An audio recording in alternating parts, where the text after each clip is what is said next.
مساء الخير لكل اللي عم يسمعونا ويتابعونا عبر البث المباشر على التردد 103.5. أيضا للي عم يشاهدونا على صفحتي الإذاعة راديو بوير وبوير عربي، أهلا وسهلا فيكم بحلقة جديدة من برنامج صحتك بالدنيا. بنقول لكم رمضان كريم ومساء الخير. ضيفنا بالاستديو دكتور محمود بدر خان، اختصاصي بالأمراض النفسية. اسمحوا لي رحب بضيفنا لحتى نبدأ لقائنا. مساء الخير دكتور وأهلا وسهلا. مساء الخير، يا أهلا وسهلا. مستمعينا، إذا حابين تأغنوا لقائنا بأسئلتكم، أي سؤال خطر على بالكم بما يخص مجال الأمراض النفسية، الدكتور محمود بدر خان بالاستديو. طبعا نحن نكون بخدمتكم عبر الاتصال بالرقم يعني في رسالة عبر الواتساب 093 82 80 81 4. أيضا الأرقام ظاهرة على الشاشة. راديو بوير وبوير عربي عبر الكومنت، أكيد رح نجاوب على أسئلتكم. اي كومنت بتكتبوه اكيد رح نجاوب على اسئلتكم. انتم اللي بتاخذوا لقائنا، ورح نبدا لقائنا. اليوم هيك اخترنا موضوع ربما يكون شائع بالعيادات، عيادات امراض النفسيه، هو الوسواس القهري. يا ترى شو هو؟ هل الاضطراب هذا شو أعراضه، كيف بيتشخص، كيف العلاج؟ العديد من المحاور رح نناقشها مع ضيفنا الدكتور محمود بدر خان. بالبداية دكتور، تعريف بالوسواس القهري يا ترى شو هو؟ لا، اضطراب الوسواس القهري أو ما يسمى باضطراب الوسواس القهري اللي هو OCD اختصارا له بالإنجليزي. هو مرض نفسي أو اضطراب نفسي بيكون في الوسواس. نحن قلنا وسواس قهري، معناته في فعل وسواسي وفي شيء قهري. في شيء بالدماغ بيتشكل انه هي افكار بتضل ملازمه للشخص. طبعا الشخص اللي بيعاني من هي مثل ما بتقول الحاله او الاضطراب، وفي شيء يعني دخيل على افكاره او دماغه. يعني هي افكار بتتراود الشخص وهو بيحاول يقاومها، لكن هو هي الأفكار بتفرض حالها عليه، وهو بيصير بيستجيب لها بالفعل. يعني أفكار وأفعال. تماما بيصير يعمل مثلا هو عم بيغسل ايده مرة ومرتين و10 و20 مرة. هو يعني الفكرة اللي عم تجي انه ايده ما نطفت، بالتالي هي الايد وسخة. كل ما غسل بعد شوي بيرجع بيغسل.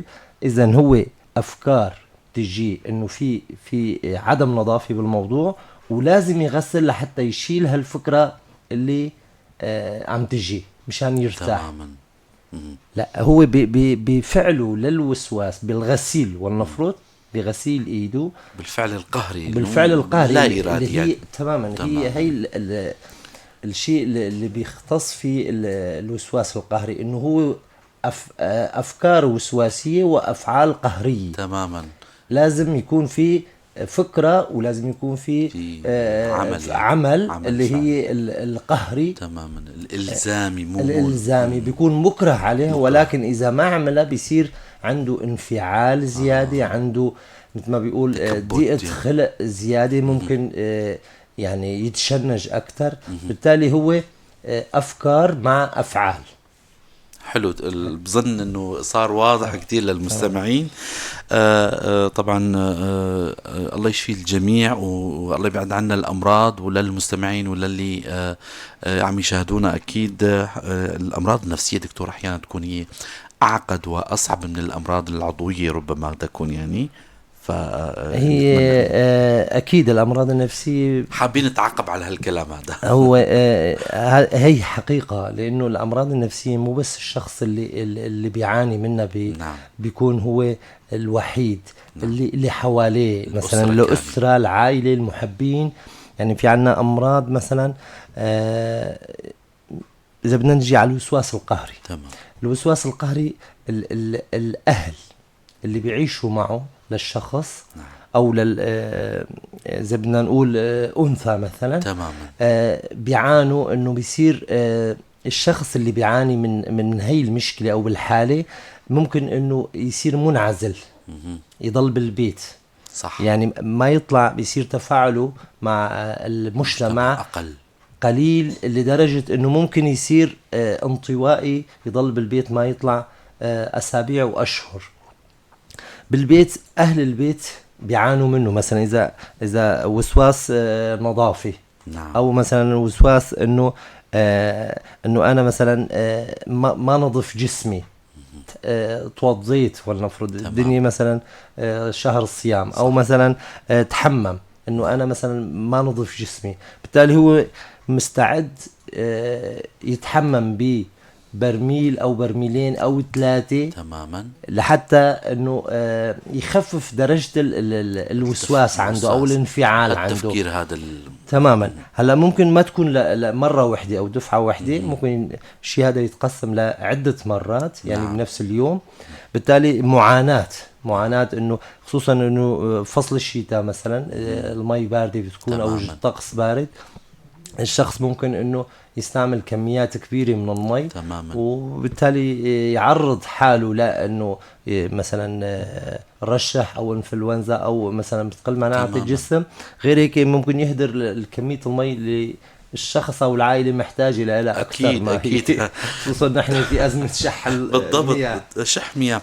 دكتور، بهالحالة المريض النفسي يعني ما بيأثر على الوسط اللي حواليه، خلينا نقول الأسرة، الزوجة، الأولاد، البنات، الأبناء، بشكل سلبي؟ يعني هن كمان بياخدوا طاقات سلبية منه، هن بيتأثروا فيه سواء كانوا عطفا عليه أو يعني مثل ما ذكرت أنه بيكون شخص مرافق لهالشخص هذا، فبده يراقبه، بده حرصا على سلامته أنه يتطور الحالة، فالأهل بيتأثروا فيه بشكل سلبي. يعني هالشي هذا موجود ولا لا؟ هلا هذا شيء أكيد. نحن من خلال ممارستنا هي معاناة الشغل أو العمل العياداتي أو الكلينيك بشكل يومي أو من الحالات اللي عم نشوفها، الأهل بيعانوا.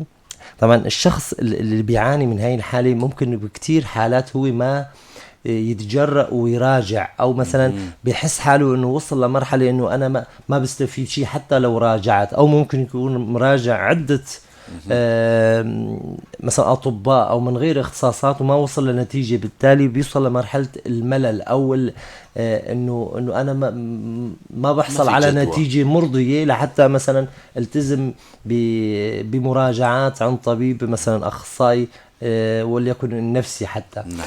الأهل هن اللي غالبا إنه اللي بيدفعوا الشخص اللي بيعاني من الOCD لمراجعة الطبيب.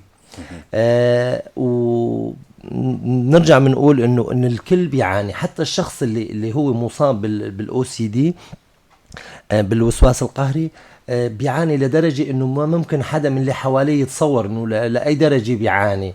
هلا ممكن انه يكون الوسواس القهري نفسه يعني ببدايتها بتكون بدرجات خفيفة. هلا بنصل لمرحلة الأعراض نحكي عنها مطولا، بس الشخص اللي بيعاني منها ممكن بتكون ببدايتها بدرجة خفيفة، بيحاول يتأقلم معها. بعد فترة من الزمن أو بعد الإدمان الحالي، بعد مثلا ممكن أشهر أو سنوات، يوصل لمرحلة إنه هذا الفعل الوسواسي أو التكرار، نحن بنرجع بنأكد إنه في تكرار بالموضوع بالاضطراب بالوسواس القهري. التكرار مثلا واحد مضطر يتحمم او مثلا مضطر يغسل ايده بعد ما فات على الحمام على التواليت، ولنفرض انه يغسل ايده مثلا 10-15 مرة ليتأكد انه ايده نظفت. هلا هذا الشخص نفسه هو ما ممكن، او بكثير من الحالات بتلاقي زياراته للعالم قلت او ما عاد يطلع لمناسبات او يزور المقربين له مشان ما يشوفوه بهالحالة. هي بيصير شخص انطوائي ومنعزل تماما. يعني يعني اي مناسبة او اي مبادرة من الاهل انه يغير جو او مثلا يطلع لزيارة لعند شي حدا، بتلاقيه بيرفض هذا الشيء تماما. بالتالي بينزوي على حاله. حتى لو جاء ضيف مثلا في عنا حالات انه بتكون ستات بيوت مثلا اذا اجى لعندهم ضيف بغض النظر مين ما كان، ممكن يكون درجة القرابة أو ابدا نعم. وممكن الشخص يكون نظيف كتير، ممكن يكون يعني انيق وهندام وهو نعم. شخص نظيف يعني ما عليه حكي. بعد ما يروح الشخص هذا بتلاقي انه صارت تمسح كل شيء، حتى مسكة الباب ممكن تمسحه كذا مرة وتغسله. أحد المشاهدين بعت لنا تعقيبا على كلامك دكتور وشرحك إنه الأخ أياز علي كاتب إنه دكتور عندي أخت مع وسواس نظافة، شو الحل؟ يوميا تنظف مفاتيح الكهرباء يعني البرايز. أيوة تماما. يعني أحد الأعراض هاي اللي ذكرته. هلا إذا بدنا نحكي عن الأعراض تماما، نحكي عنه الأعراض. تماما. هلا الأعراض غالبا بتكون خفيفة ببدايات المرض، بتكون خفيفة لدرجة إنه الشخص مفكر أو ممكن إنه يتغلب عليها، أو مثلا ما تظهر وتتطور عنده إلا بعد أشهر أو سنوات. يعني مثلا واحد كان مثلا عنده اضطراب وسواس قهري، كان مثلا بعد ما يطلع من الحمام من التواليت إذا بدنا نقول ينظف مثلا يغسل إيده مرة أو مرتين. بعد فترة بتصير 5 مرات، بتصير 10 مرات، بتصير أحيانا أكتر، بتصير أحيانا بيتجنب إنه يروح على التواليت مشان ما يغسل إيده. بالتالي بيصير عنده مشاكل هضمية، بيصير عنده مثلا قبض، بيصير عنده إمساك، بيصير عنده أو ما بياكل أو بيخفف أكل مشان ما يروح على الحمام على التواليت تحسبا.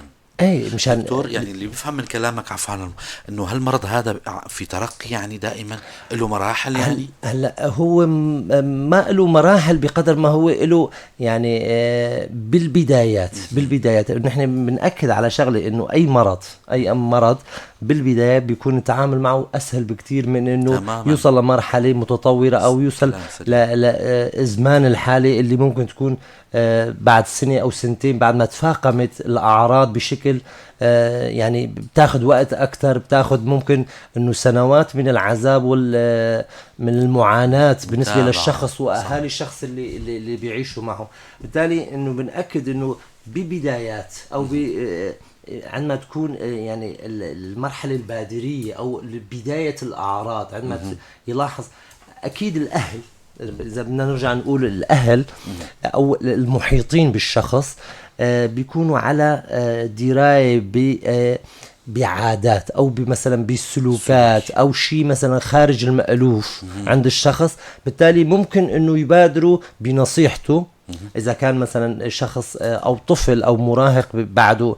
يعني نحن بنقول الوصي أو الأهل أو المقربين إنه مثلا إنه يحاولوا إنه يعدلوا من سلوكه أو ياخدوا مثلا فيه أو مثلا يعرضوا على طبيب أخصائي. بالبداية بيكون أفضل بكتير، يعني ممكن تلاقي نتائج أفضل، ممكن ما يعاني وتطور الحالة لدرجات. أنا إذا بدي أقول إنه في حالات عنا بتراجع العيادة صار لها 10 سنين أو 15 سنة للأسف. متفاقمة يعني. أكيد. يعني إذا بدنا نحكي عن مثلا استهلاك المي بس، هلا في معاناة بشكل عام بالنسبة للمي. مثلا إذا بفصل الصيف هو عم يهدر مثلا 5 أي بتكون كارثة مادية على عبء. عدا عن ذلك انه ممكن هلا مثلا حكينا عن شغله انه الشخص هذا اذا عم بيغسل ايده كتير، ممكن انه يصير عنده مشاكل جلديه مثل الاكزيما ايضا نعم. اذا مثلا عنده وسواس مثلا من النظافه او من الوسخ اذا بدنا نقول، ممكن انه ما يفوت على الحمام، بصير عنده مشاكل هضمية على مستوى الأكل. يعني الأكلات فرضا اللحوم يعني والمشتقات الحيوانية ممكن إنه تماما يعني يصير يعتمد على الأكلات الخفيفة اللي ممكن إنه بأقل يعني بأطول فترة ممكن إنه يصير يطلع على الحمام أو شيء. عدا عن ذلك إنه الشخص هذا ممكن إنه يكركب أو يتكركب الحياة العائلة ككل. طبعا. يعني هون بقى إذا حدا مثلا من الأهل أو من الأقارب أو من الأصحاب إنه فكر يزورون، ممكن إنه بيصير يعني ضوجان بالبيت، أو مثلا عدم أريحية إنه ليش إجا وليش ما هي، وبعد ما أجواء متوترة يعني. طبعا هي معاناة بجميع المقاييس. تماما، المريض بيعاني والأهل بيعاني. بيعاني. الدكتور، إذا اللي بيفهم من خلال شرحكم للأعراض، لسه أكيد رح نحكي بالأعراض وشكل، يعني حلقة الاتهام بتدور حول موضوع النظافة فقط هو، ولا في عادات وسلوكيات غير الموضوع النظافة؟ هلا هو في الشيء النظافة اللي هي مثلا الفكرة أو الوسواس إنه في عندنا شيء وساخة، أو في شيء ما نظيف مثلا. في مثلا انه في جراثيم انه في جراثيم، ممكن انا انه امرض مثلا، بتلاقي واحد حامل محرمي او دائما مثلا، هذا اذا بدنا نقول فتره شو اسمه المرض الانفلونزا او شيء، ممكن واحد ياخذ احتياطاته، بس انه بصير بيتجنب انه يلمس اي شيء مثلا لمجرد انه فات حرص غير معقول. يعني هو انه الافراط او المبالغه بشيء اسمه انه انا اذا لمست شيء بيكون وسخ، جراثيم مثلا، او وسخ تاني، ممكن يكون براس او شيء مثلا. تماما.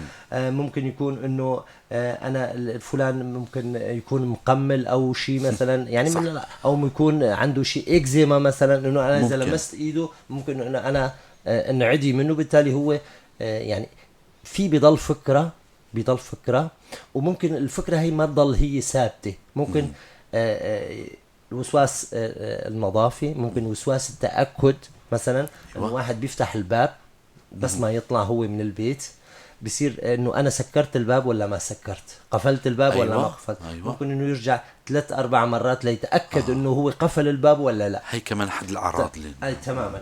ممكن يكون انه الغاز مثلا سكروا ولا ما سكروا. ممكن هي عند ستات البيوت تماما اكثر، سكر الشباك ولا كذا، تماما. ولا الحنفية المي مثلا سكر، يعني وسواس تأكد. طفى الصوبة ولا القنين تماما ما ذكرت. هي كمان موجودة. ممكن يكون انه في شيء وسواس انه بيعد، وسواس العد بنسميه، بيعد ارقام مثلا. انه في مثلا هي ملاحظة عند المراهقين اكثر. تماما. انه بيعد ارقام، مثلا عنده في ارقام معينة، او مثلا بالنهار بيعد ارقام. بالتالي هي موجودة. هي الحالات الشائعة أشياء الحالات. تمام دكتور، بدنا نرجع لموضوع الأسباب. يا ترى شو هن الأسباب اللي يعني يا ترى أي حدا منا معرض يصير معه هالشي هذا؟ هذا سؤال خطر على بالي حقيقة يعني. ولا أنه هالموضوع هذا في ناس مؤهبين ليستقبلوا، عندهم حاضنة ليستقبلوا هالحالة هاي، يعني يفوتوا هالحالة. خلينا ما نسميها مرض. هو اضطراب يعني نعم. بالنهاية يعني إذا بدنا نحكي عن الأسباب، أي شيء أي مرض نحن بنرجع لخلفية إنه ممكن يكون في وراثة أو على مستوى الجينات. بالتالي هي المتهمة بالدرجة الأولى. تمام. البند يعني الأول هذا. البند الأول. هلا إذا أحد الأبوين عنده اضطراب وسواس قهري، ممكن انه النسبة تزداد عند الابناء او البنات. نعم. في احيانا ممكن يكون البيئة المحيطة مثلا. اذا بدنا نقول عن ناس، هلا ما بدي احكي عن اطباع وسلوكات الناس بشكل عام، بس بدنا نحكي عن شيء مثلا، شيء بيستدعي انه يكون حريص، يكون في شيء الافراط او المبالغه بالنظافه. مثلا اذا بدنا نقول انه بالمطبخ، تمام، المفروض يكون في نظافه. شيء اكيد. عند مثلا بالسلك الطبي يعني اماكن التعقيم او العمليات أكيد. او مثلا بشكل عام العقامه او التنظيف المفروض يكون يعني ما في مجال للامراضيه او انه هلا ممكن هيدي الفئه من الناس ممكن انه يكون عنده او بيتطور عنده اضطراب الوسواس القهري. وممكن بالنهايه يكون من الشخص نفسه بيبلش انه صار اضطراب عنده وما عنده شيء وراثي، ما عنده ممكن. تاريخ مرضي عائلي لهالشيء، او ممكن ما يكون عنده المهنة هي مهنة مثلا بالسلك الطبي او تماماً. بالعاملين بمجالات بالمطابخ او أخرى. المجال لحام ممكن يكون اي حدا تاني يعني. تمام. اذا خلاف المهنه ممكن انه شخص، ممكن أبداً. وخلاف موضوع الوراثه ممكن انه شخص من حاله بدون حاله ذكر بلش. قصه عائليه. أبداً. تماما. حلو كتير دكتور. كاطباء مرضى نفسية كيف بتشخصوا الحالة هاي الوسواس القهري؟ بيجيك المريض محول كأطباء نفسيين ولا كأطباء مرضى نفسيين؟ شكرا للتعديل دكتور، شكرا. وطبعا هاي ذلة لسان كانت، بعتذر منكم. كأطباء مرضى نفسية مثلا كيف بتشخصوا آلية التشخيص عندكم؟ هي تكون بجلسة بتخضعوا المريض لتجربة، لأسئلة، لا يعني كيف آلية التشخيص؟ لا آلية التشخيص أحيانا بتكون سهلة كتير، يعني بيجي لعنا المريض هو مشخص حاله يعني تماما. يعني خصوصا إذا بعد سنوات مثلا من المعاناة، أو مثلا بالفترة أو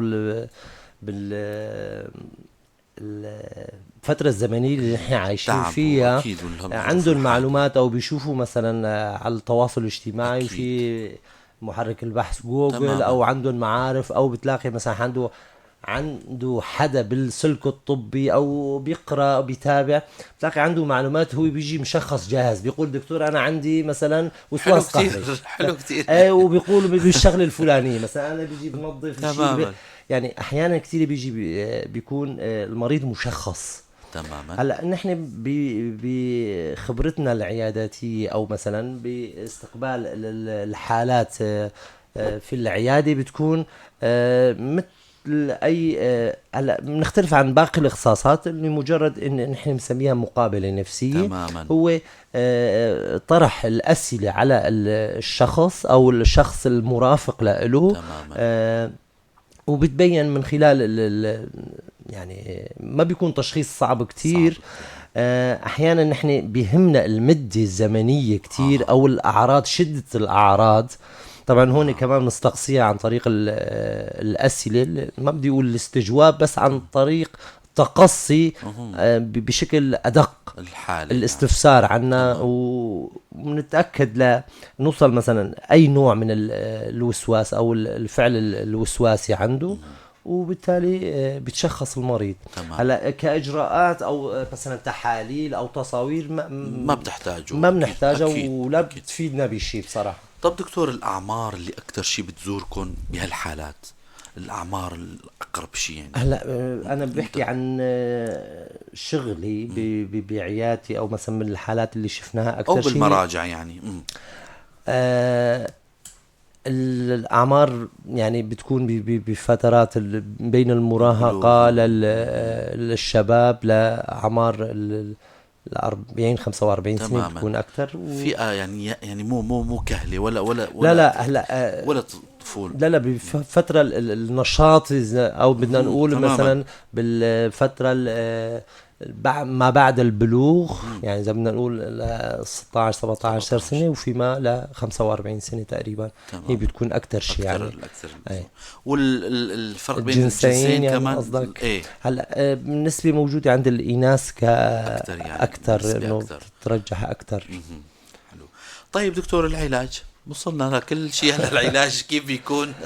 أظن معناته هذا إذا تشخص المرض فمعناته العلاج أكيد بيكون بسيط. هلا العلاج موجود بس ما هو بسيط تماما. بقدر ما هو يعني متاح. هلا الاساس بالعلاج انه الشخص او يعني المصاب بالاو سي دي، اضطراب الوسواس القهري، انه يراجع العياده اللي هي العياده النفسيه. المفروض تكون طبيب مختص، يعني طبيب مختص نفسي. في عنا طريقتين للعلاج، اللي هو علاج دوائي وفي علاج معرفي سلوكي. احيانا كل واحد بيكون لحاله، والمشاركه بين العلاجين بيكون بيعطي نتائج افضل واسرع.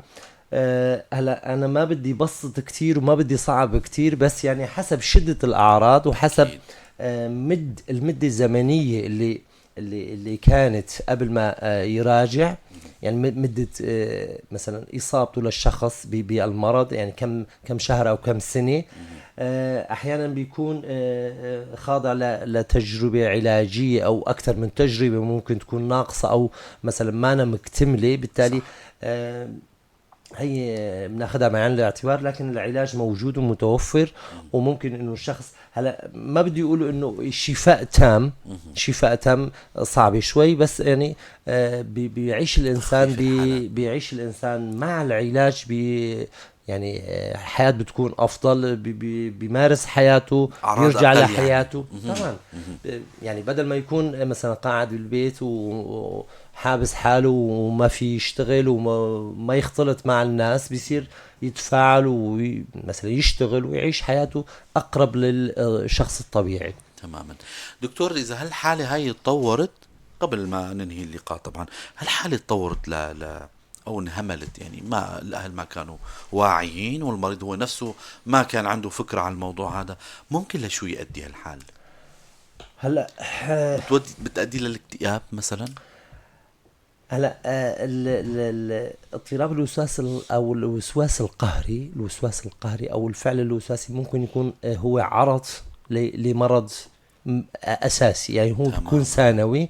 مثلا ممكن يكون له اضطراب عفوا مرض الفصام، ممكن يكون عرض لمرض الاكتئاب، ممكن يكون عرض لاضطراب القلق او شيء، يعني بيكون هو شيء ثانوي، والمرض الاساسي الثاني اللي هو مثلا الفصام او شيء، واحيانا بيكون هو معزول، هو اضطراب لحاله. بجميع الاحوال الشخص المفروض او بحاجه لانه يتعالج.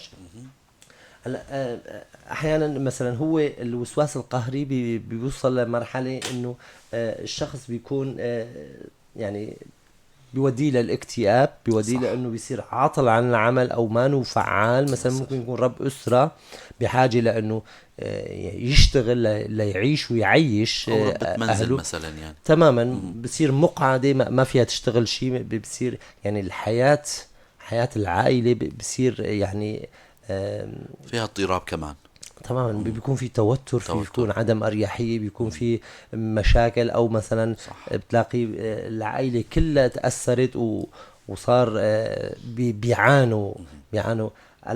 اذا تعالجت او اذا تعالجت بكير ممكن نتفادى انه تتطور الحاله، بس ممكن يصير حتى يفكر الشخص انه يعني يفكر بالموت كمان يعني. للاسف. هو هذا كان سؤالي. طيب دكتور، النصائح دائما نحن بنختم لقائنا بتوصيات نصائح للأهالي اللي ممكن يلاحظوا عن ابنهم أو بنتهم أي اضطراب غير سلوك غير طبيعي غير مألوف، أو الشخص نفسه إذا مثلا حس عنده هالحالة هاي، للمستمعين عبر منبر وير. هلا بصراحة يعني عفوا انا اللي بشوفه انه الاهل او مثلا الشخص المسؤول، اذا بدنا نقول عن مراهق او عن طفل، اذا شاف عليه سلوكات ما مألوفة، او انه شاف انه عم بيبالغ مثلا سلوك معين، يعني غسيل اليدين، او مثلا صار يتأكد كتير مثلا من انه سكر قفل الباب. يعني هاي السلوكات اللي بنشوفها عند مثلا المرضى او الحالات المصابة باضطراب الوسواس القهري، انه يحاولوا انه ينبهوه اول شيء، مثلا يعني لا انه يساعدوه. طبعا ينبهوه مو لدرجة انه مثلا يضربوه او يهينوه، او مثلا يوبخوه او يحاكوه بكلام ما مناسب، يعني شيء انه لا اصلاح الشيء اللي هن شايفينه خطأ. تماما. اذا شافوا انه الاعراض عم تتطور بسرعة، او مثلا شافوا انه الحالة مثلا عم تتفاقم، الافضل انه يراجعوا اخصائي. وبهالحالة انه المفروض يعني مو بس العائلة، ممكن العائلة ما تكون على دراية بالشيء، ممكن الأهل يكونوا أميين، أو مثلا بيشوفوا إنه هاي ممكن إنه شيء عادي، أو مثلا هذا الطبع، أو هاي مثلا إنه شخص متعود هذا يعمل هيك. بالتالي هون ممكن المقربين أو الأصحاب أو الأهل ينبهوا هذا الشخص إنه يراجعوا أخصائي نفسي، والأمور بتكون أفضل تماما. بالنهاية. بنهاية الحلقة شكرا للاستضافة الحلوة والمعلومات القيمة دكتور محمود بدر خان، اختصاصي بالأمراض النفسية. تحياتي، أهلا وسهلا. شكرا لكم مستمعينا ومتابعينا على حسن المتابعة. شكرا لزملائي بالكنترول والبث المباشر. مرة تانية بنقول لكم رمضان كريم، تضلوا بخير وسلامة للأسبوع القادم.